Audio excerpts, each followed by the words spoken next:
विद्यार्थियों नमस्कार, मैं Devendra Singh quintal, lecturer in mathematics GTPLS ओडल परवल से। अब तक हमने आपको क्लास 12 में डिफरेंशियल कैलकुलस के अंदर रूल्स ऑफ डिफरेंशिएशन कराए थे। अब हम इस वीडियो में आपको एप्लीकेशन ऑफ डेरिवेटिव्स इंक्रीजिंग या डिक्रीजिंग फंक्शंस के बारे में बताएंगे। तो प्यारे विद्यार्थियों, हमने देखा था क्लास 11 में जब हमने ग्राफ्स खींचे थे फंक्शंस के, तो वहां पर था किसी भी फंक्शन का अगर हम ग्राफ खींचते हैं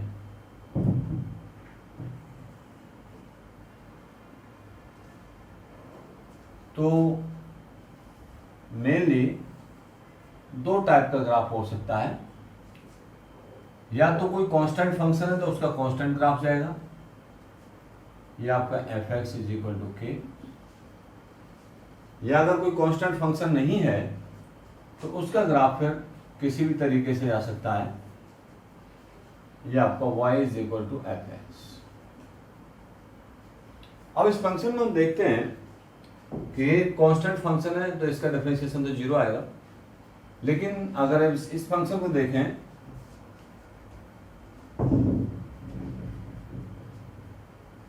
तो यहां से यहां तक फंक्शन इंक्रीज हुआ, फिर फंक्शन डिक्रीज हुआ, फिर फंक्शन इंक्रीज हुआ, फिर फंक्शन डिक्रीज हुआ। तो इस तरीके से किसी पॉइंट में या किसी इंटरवल में तो फंक्शन इंक्रीजिंग हो सकता है, किसी पॉइंट पर या किसी इंटरवल में फंक्शन डिक्रीजिंग हो सकता है। तो इस लेक्चर में हम यही फाइंड आउट करने की कोशिश करेंगे कि कौन से इंटरवल में फंक्शन इंक्रीजिंग है और कौन से इंटरवल में फंक्शन डिक्रीजिंग है। तो सबसे पहले हम इसको समझने की कोशिश करते हैं कि इनका रिलेशन आपस में क्या है। जब हम इंक्रीजिंग फंक्शन देखते हैं, डिक्रीजिंग फंक्शन देखते हैं, तो क्या रिलेशन है।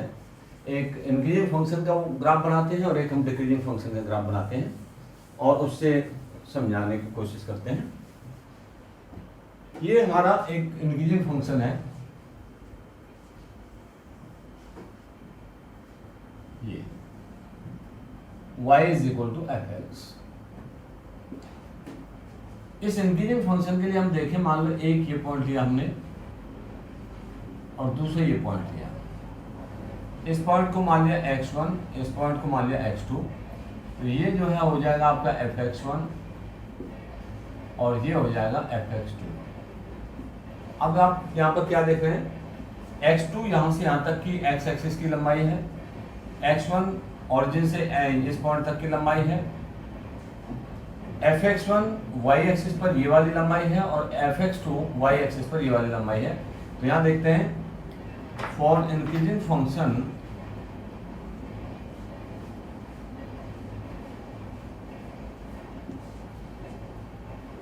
If x2 is greater than x1 then f(x2) is greater than f(x1). एक चीज और हम यहाँ पर देख रहे हैं कि ये जो फंक्शन है वो इंक्रीज होता ही चला जा रहा है, तो इसको हम स्ट्रिक्टली इंक्रीजिंग फंक्शन कहते हैं। When f(x) is strictly increasing function।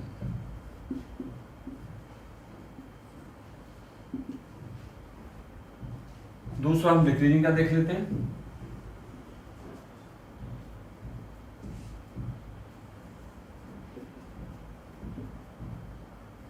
ये डिक्रीजिंग का ग्राफ y = f(x). यहाँ पर क्या देखेंगे हम, ये आपका पॉइंट मान लिया हमने x1, ये पॉइंट मान लिया हमने x2, ये f(x2) और ये आपका f(x1). x2 x1 से अब भी बड़ा है, तो for decreasing function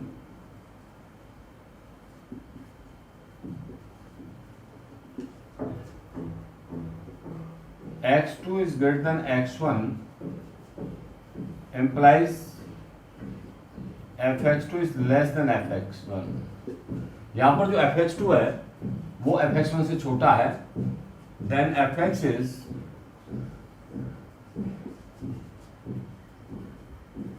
strictly decreasing function। अब ऐसा भी हो सकता है ग्राफ में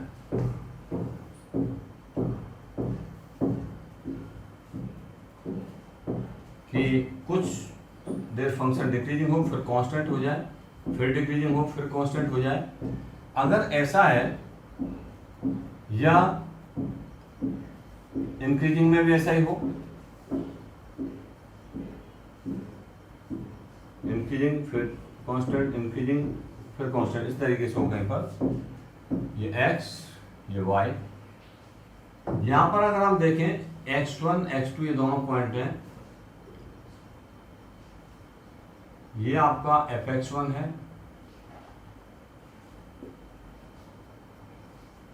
ये आपका fx2 है। तो x2 is greater than x1 but fx2 is equal to fx1, तो यहां इक्वल भी हो सकता है। इसी तरह से यहां पर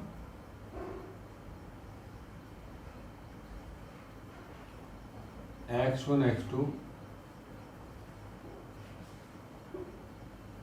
fx1 fx2, तो ये पॉइंट्स तो ऐसे हैं जहां पर fx1 और fx2 की वैल्यू इक्वल है। लेकिन जैसे हम थोड़ा आगे चलेंगे फंक्शन के लिए, इन पॉइंट्स को अगर हम x3 और x4 माने तो ये आपका fx4 हो गया, ये fx3 हो गया। यहां पर डिक्रीजिंग का जो सिस्टम है स्ट्रिक्टली डिक्रीजिंग वाला वो आ जाता है। तो ऐसे फंक्शंस को हम monotonic decreasing function, monotonic increasing function, जैसे इस पॉइंट पर देखते हैं हम, ये पॉइंट हमने x3 मान लिया, ये पॉइंट x4 मान लिया, तो fx3 हो जाएगा fx4।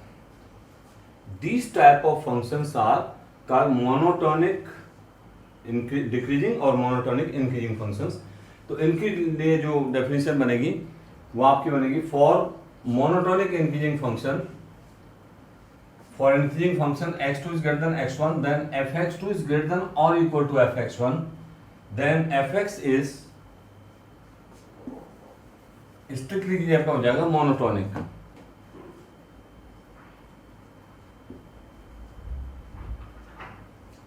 ऐसे ही for decreasing function x2 is greater than fx1, x2 is greater than x1, then fx2 is less than or equal to fx1, then fx is monotonic decreasing function।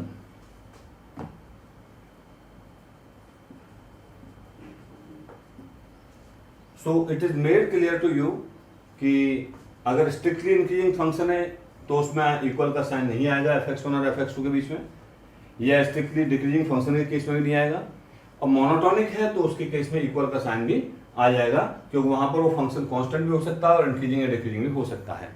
तो ये तो हमारी हुई एक नंबर की अप्रोच कि हम यहाँ पर पॉइंट लें और दो पॉइंट लेने के बाद फंक्शंस को देखें कि कौन से फंक्शन, किस पॉइंट पर फंक्शन की वैल्यू ज्यादा और किस पॉइंट पर फंक्शन की वैल्यू कम है। इसका एक एग्जांपल लेते हैं और उससे समझिए। एग्जांपल क्या है, fx is equal to sine x, इसको देखना है हमें, और इंटरवल है x बिलोंग्स टू 0π/2। अब इसको देखिए, आप कर सकते हैं 0 और π/2 के बीच में कोई भी दो वैल्यू ले ली, let x2 is greater than x1। ये हम यहां शो नहीं करते हैं, केवल नो के केस में शो करते हैं, यस के केस में हम शो नहीं करते। तो जैसे साइन 30 ली हमने, साइन 45 ली, तो साइन 30 की वैल्यू 1/2 होती है और साइन 45 की वैल्यू 1/√2 होती है। तो साइन 30 यहां रफ कर रहे हैं हम इसको, sine 30 equal to 1/2, sine 45 is equal to 1/√2। इन दोनों में से ये संख्या आपकी बड़ी है और ये संख्या छोटी है। और आगे देख सकते हैं साइन 91 होता है, तो ये क्या हो रहा है, जब जैसे जैसे हमारा एंगल बढ़ता जा रहा है वैसे वैसे साइन की वैल्यू बढ़ती जा रही है। तो हम यहां पर कह सकते हैं sine x2 is greater than sine x1। साइन x2 हो गया fx2 is greater then fx1। इस बीच में किसी वैल्यू पर बराबर भी नहीं आती, दो वैल्यूज पर बराबर नहीं होता है साइन, तो therefore fx is strictly increasing function.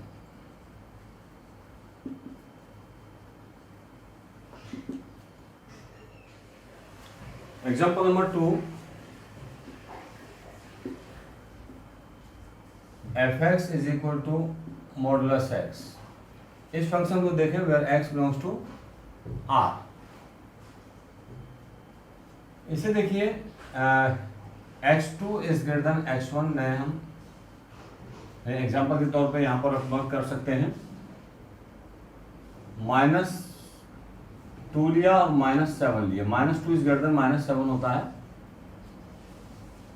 तो modulus of x2 modulus of x1 से कैसा होगा यहाँ पर देख सकते हैं। -2 का मॉडुलस 2 आएगा, -7 का मॉडुलस 7 आएगा, तो ये लेस हो जाएगा। implies fx2 is less than fx1। ये ग्रेटर का साइन था या लेस का आ गया है, therefore fx is decreasing function. वो भी कैसा, स्ट्रिक्टली डिक्रीजिंग फंक्शन। तो मैं उसको नहीं लिख रहा हूं। नाउ अब ये देखिए नेगेटिव के लिए ऐसा, तो यहां पर आएगा इन -∞ to 0। Now take x2 is greater than x1, then modulus of x2 is greater than of modulus of x1। अगर हम पॉजिटिव वैल्यू लें, जैसे 7 is greater than 3 होता है, तो मॉडुलस 7 आएगा, मॉडुलस 3 आएगा, तो 7 is greater than 3 हो जाएगा। implies fx2 is greater than fx1, therefore fx is an increasing function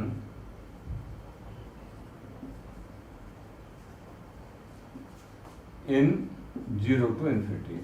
तो अलग अलग इंटरवल्स में फंक्शन अलग अलग हो सकता है।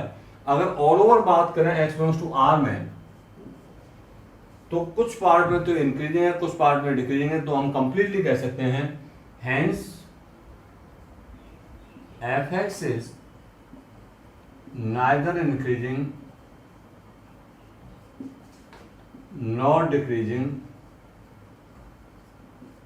Function in R। In total real numbers में ना तो हम इंक्रीजिंग कह सकते हैं इसको और ना डिक्रीजिंग कह सकते हैं। और अगर पार्ट वाइज देखें, इंटरवल वाइज देखें, तो इस -∞ to 0 में डिक्रीजिंग होगा और 0 to ∞ में इंक्रीजिंग फंक्शन होगा। इंक्रीजिंग डिक्रीजिंग फंक्शन को अब डेरिवेटिव से जोड़कर देखते हैं हम। ये हमने एक फंक्शन लिया, उसका ग्राफ बनाया x and y, increasing function लिया। यहां पर आप देखिए ये जो पॉइंट है इसको हमने x ले लिया, अगला पॉइंट है इसको हमने x प्लस h ले लिया। ये फंक्शन fx हो जाएगा x पॉइंट पर, और ये फंक्शन fx प्लस h हो जाएगा। तो definitely x plus h is greater then x, implies h is greater than 0 and fx plus h is greater than fx। इसको बदल दिया है, implies fx plus h minus fx is greater than 0। ये equation number 2 डाल दिया हमने, इसको number 1 डाल दिया। डिवाइडिंग इक्वेशन 2 बाय इक्वेशन 1 क्या मिलेगा, fx plus h minus fx whole upon h is greater than 0। और अगर हम इस पर लिमिट s टेंडिंग टू 0 और लगा दें, यानी इसको और क्लोज कर दें, तो ये बन जाता है f dash x is greater than 0। तो हम यहां से देखते हैं for increasing function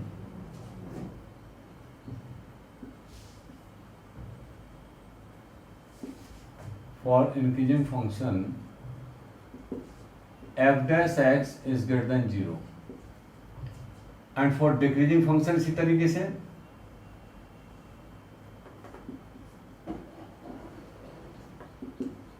f dash x is less than 0। अब यहाँ से हम एक चीज कंक्लूजन कर सकते हैं कि अगर किसी फंक्शन का डिफरेंशिएशन पॉजिटिव है for every point in the interval, तो फंक्शन इंक्रीजिंग फंक्शन होगा। और अगर डिक्रीजिंग देखना है तो आपको हर पॉइंट पर फंक्शन का डिफरेंशिएशन है वो नेगेटिव होना चाहिए तो फंक्शन डिक्रीजिंग फंक्शन होगा। तो अब इसको हम क्वेश्चंस को कैसे करेंगे इसके एल्गोरिथम मैं आपको लिखा देता हूं।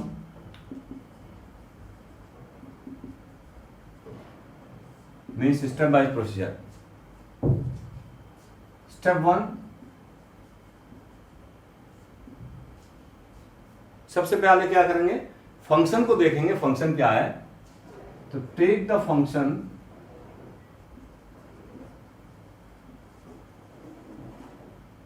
y is equal to fx। Step number 2, फिर क्या करेंगे, इसको डिफरेंशिएट करेंगे। Calculate dy upon dx। Step number 3,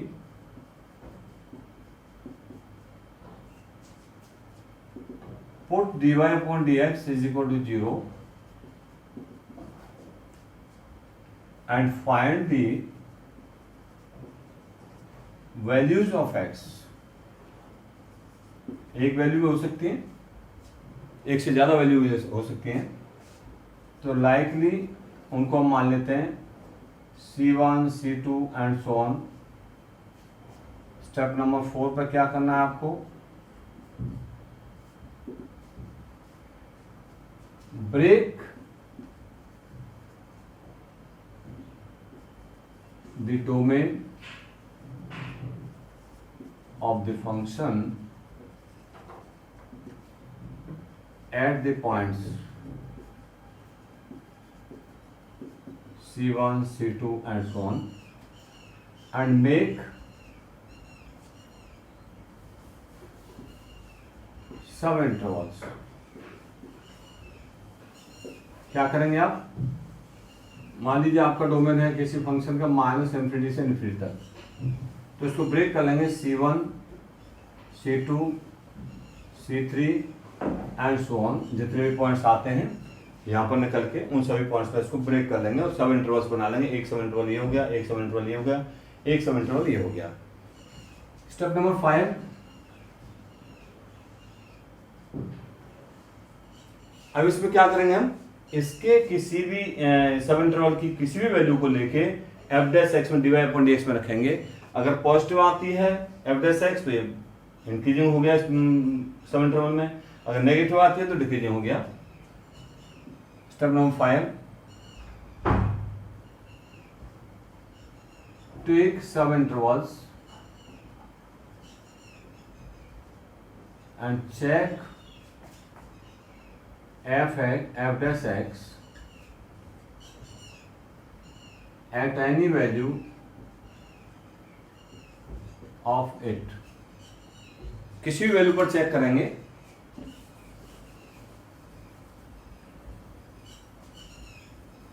और चेक करने के बाद कंक्लूड करेंगे and conclude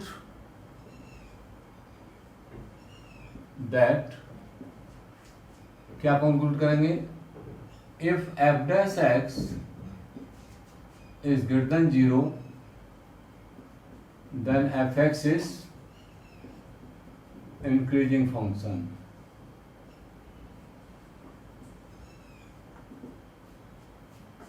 B, if f dash x is less than 0 then fx is decreasing function। in that sub interval। Step number 6,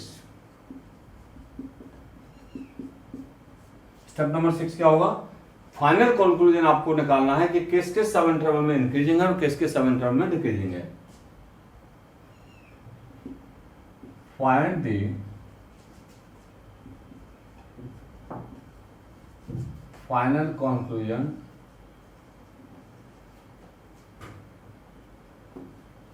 बस इस तरीके से हम ये 5 या 6 स्टेप्स हैं, तो इनके अकॉर्डिंगली हम क्वेश्चन को सॉल्व करेंगे।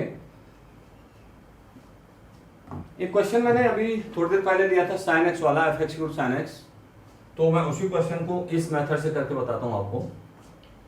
y is equal to sine x. सबसे पहले हमने लिखा है take the function y equal to f x, तो हमने y equal to sine x ले लिया।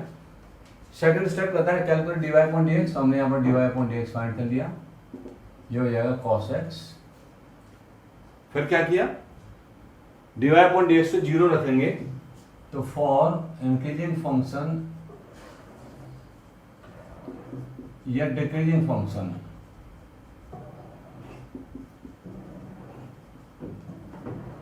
Put dy upon dx equal to zero, ये हो जाएगा cos x equal to zero. और जीरो कॉस में पाई बाई टू की वैल्यू होती है, तो cos x equal to cos pi by two. और भी आगे होती है, लेकिन हम केवल इसके डोमेन में ही देखेंगे। तो cos का जो डोमेन है zero to pi, sorry cos inverse x का जो डोमेन है जीरो टू पाई होता है, तो जीरो टू पाई के बीच में देख लेंगे। इसमें x इज इक्वल टू आ जाएगा पाई by to.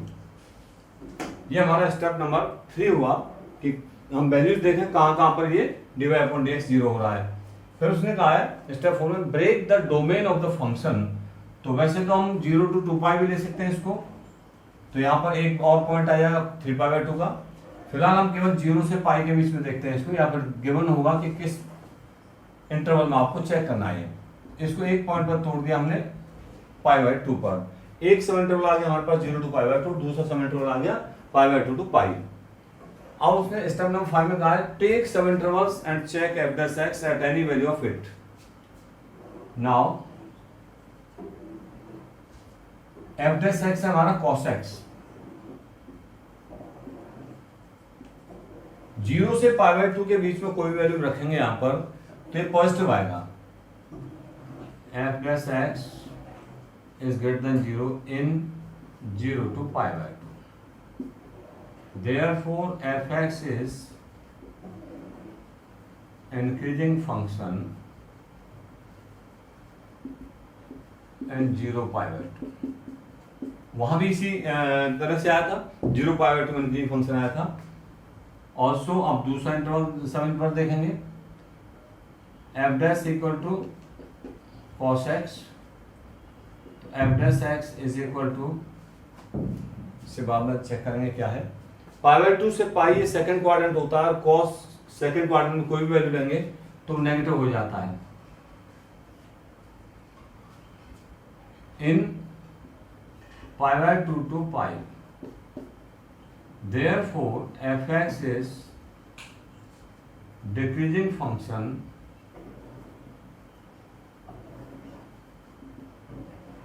In pi by two two pi.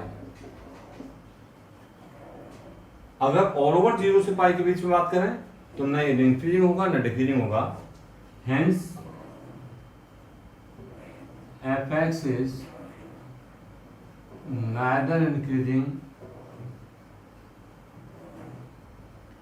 Not decreasing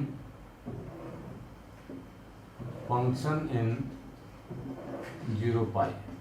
तो इन सब इंटरवल वाइज तो ये इंक्रीजिंग भी हो सकता है, डिक्रीजिंग भी हो सकता है, लेकिन अगर पर्टिकुलर पूरे उसकी इंटरवल की बात करें तो ना इंक्रीजिंग है ना डिक्रीजिंग है। एक्सरसाइज 6.2 कराएंगे।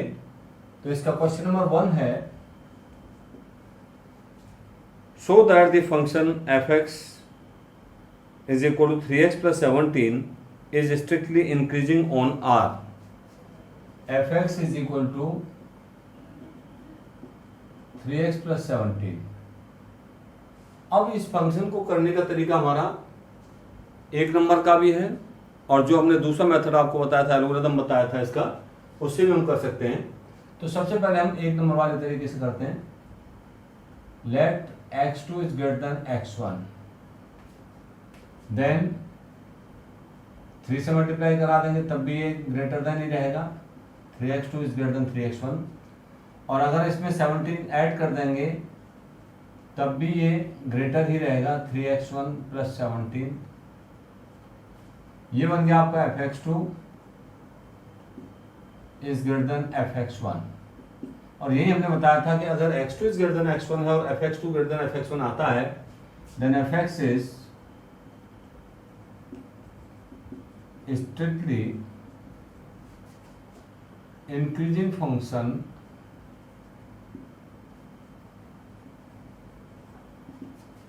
On R. अब हम दूसरे तरीके से देखते हैं जो एल्गोरिथम वाला तरीका था। लेट, तो इसको हम एडिटर इन सेकंड मेथड कह सकते हैं। Let y is equal to f x implies y is equal to 3x plus 17। फिर क्या बताया था, differentiating both sides with respect to x, differentiating both sides with respect to x। तो dy upon dx मिल जाएगा आपको, 3 constant है, x का डिफरेंशिएशन 1 हो गया, 3 इंटू 1 3 आ जाएगा, प्लस 17 कांस्टेंट है, उसका डिफरेंशिएशन 0 हो जाएगा। तो 3 जो है आपका ग्रेटर देन 0 है, implies f dash x is greater than 0 for all x belongs to R. Therefore, fx is strictly increasing function on R. Question number 2, ये मैंने क्वेश्चन नंबर 1 आपको दोनों तरीके से करके बता दिया है। क्वेश्चन नंबर 2 आपका इसी तरह से है, so that the function given by f x equal to e raise power 2x is strictly increasing on R. तो y is equal to f x is equal to e raise power 2x, differentiating both sides, या आप पहले तरीके से भी कर सकते हैं, differentiating both sides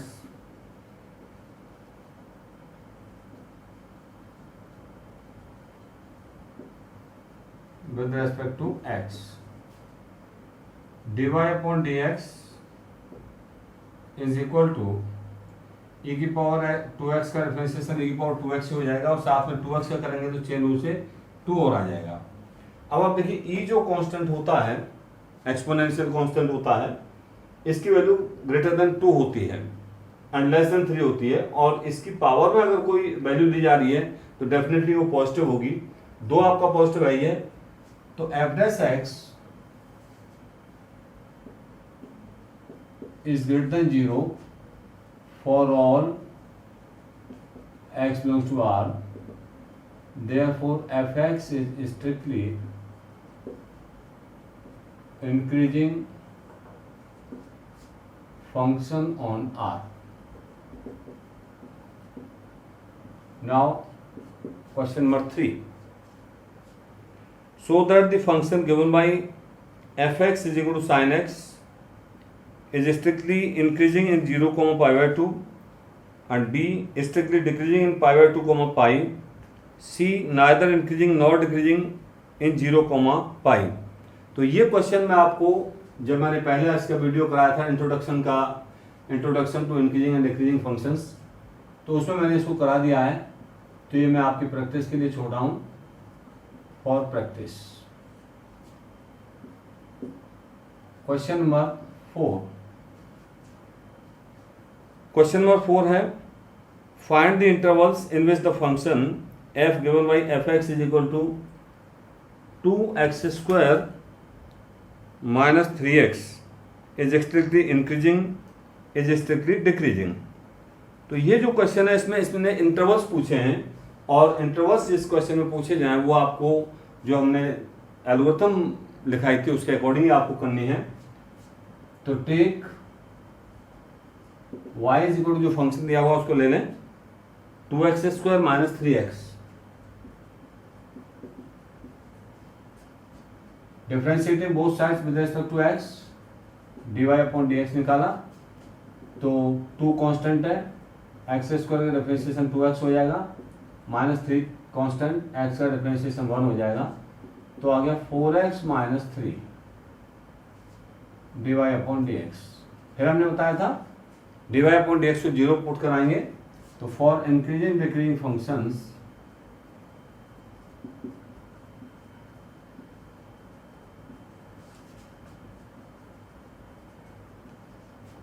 put dy upon dx equal to 0, ये आपको देगा 4x minus 3 is equal to 0, क्योंकि dy अपॉन डी एक्स की वैल्यू 4x माइनस 3 आ चुकी है, और यहाँ से 4x इज इक्वल टू 3 हो जाएगा and x is equal to 3 upon 4। ये x की वैल्यू आ गई, तो हमने बताया था कि फिर इसको हम सब इंटरवल्स में ब्रेक करेंगे और यहाँ पर रियल नंबर सिस्टम लेंगे, तो माइनस इन्फिनिटी टू इन्फिनिटी इसको ब्रेक कर लेंगे हम 3 अपॉन 4 पर। एक सब इंटरवल बन गया हमारा माइनस इन्फिनिटी टू 3/4, दूसरा सब इंटरवल बन गया 3/4 टू इन्फिनिटी। तो in minus infinity to 3/4 f dash x, अब आप देखिए इस बीच में कोई भी वैल्यू ले सकते हैं, 3/4 से जो छोटी हो तो 0 है। अब जब हम इसमें रखेंगे 0 तो 4 इंटू 0 माइनस 3 माइनस का आएगा less than 0, therefore f(x) is decreasing function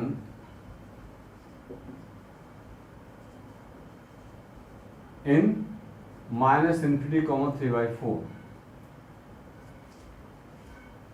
secondly दूसरा सब इंटरवल लेंगे, दूसरा सब इंटरवल है आपका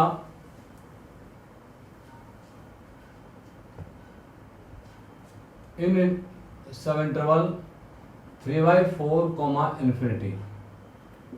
एफ डैश एक्स इसमें देखेंगे तो 3/4 से बड़ी वैल्यू हो, इन्फिनिटी से छोटी हो, तो आप 1 ले सकते हैं। यहाँ पर 4 इंटू 1 माइनस 3 1 आ जाएगा, जो कि पॉजिटिव होगा, तो F dash x is greater than 0, therefore f x is an increasing function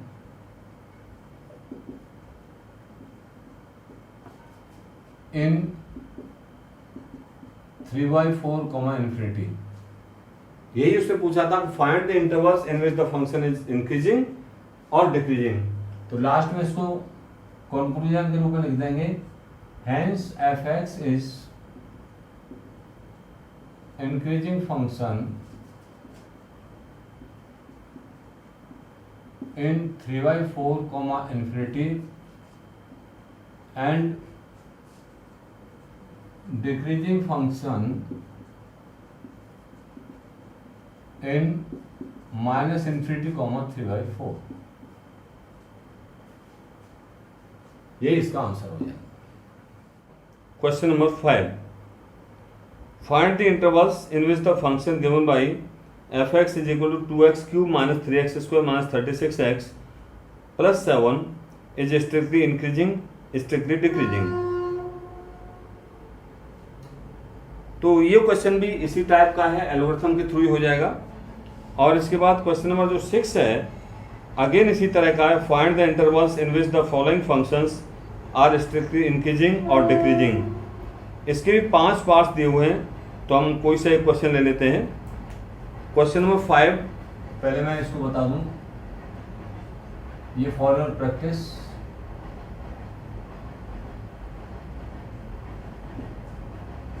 question number 6,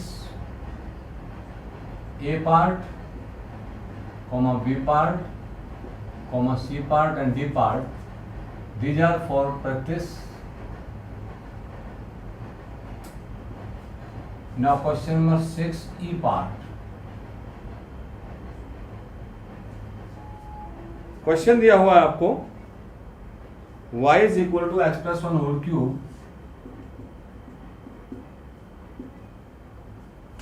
and x minus 3 whole cube।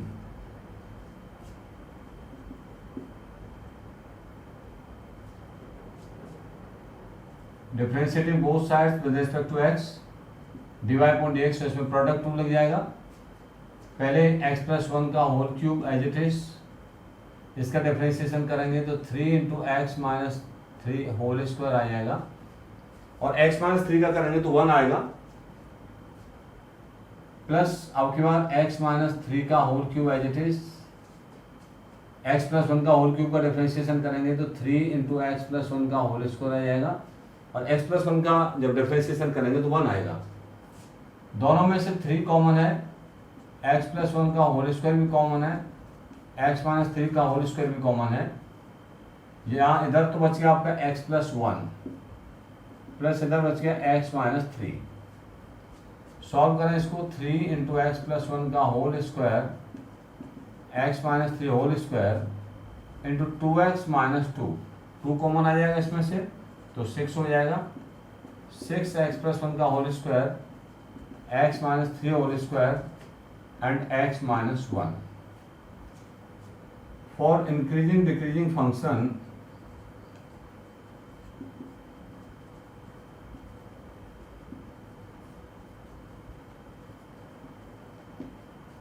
Put dy upon dx equal to 0। वही अकॉर्डिंग टू एल्गोरिथम चल रहे हैं हम। तो dy अपॉन dx की value यहाँ पर रखेंगे, तो 6 into x plus 1 whole square into x minus three whole square into x minus 1 is equal to 0, which will give you three values of x। एक तो यहाँ से x plus 1 equal to 0 and दूसरा x minus three equal to 0 and x minus 1 equal to 0। Means x equal to -1, -3, -1। These are three values of x। अब next part था आपका, जब x की वैल्यूज आ जाए तो हम जो इंटरवल है उसको सब इंटरवल्स में ब्रेक करते हैं। तो यहाँ रियल नंबर लाइन दी जाएगी जब कुछ नहीं दिया हुआ है, तो -∞ टू +∞। पॉइंट्स हमारे हैं, पहला -1, दूसरा पॉइंट है 1 और तीसरा पॉइंट है 3। तो हमारे सब इंटरवल बने -∞ to -1, -1 to 1, 1 to 3 and 3 to ∞। अब एक एक सब इंटरवल लेते जाएंगे और f डैश x हम यहाँ पर देखते जाएंगे। तो इन सब इंटरवल ए करके इसको डाल सकते हैं, इन -∞ to -1 f dash x।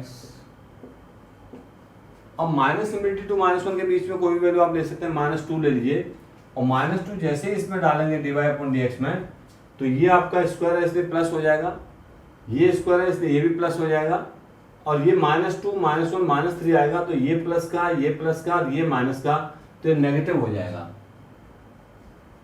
Therefore fx is decreasing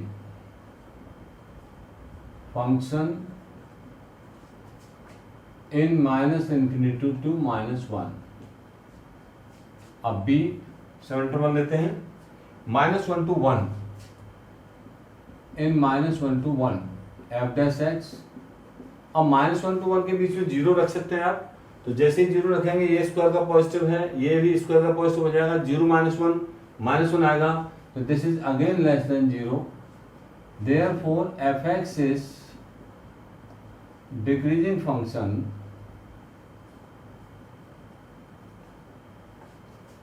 in -1, 1।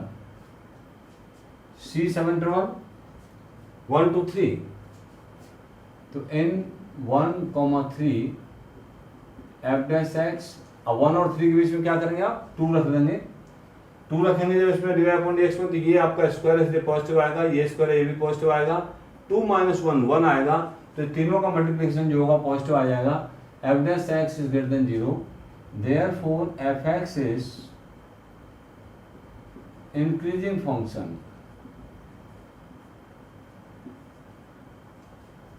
in 1, 3। D fourth सब interval 3 to infinity in 3 to infinity f dash x। अब इसमें हम क्या करेंगे, 3 से इन्फिनिटी के बीच में कोई 4 रख के देख सकते हैं, ये स्क्वायर पॉजिटिव, ये भी स्क्वायर है पॉजिटिव है, ये 4 -1 3 आ जाएगा, तो ग्रेटर देन 0 आएगा, पॉजिटिव आएगा। Therefore fx is increasing function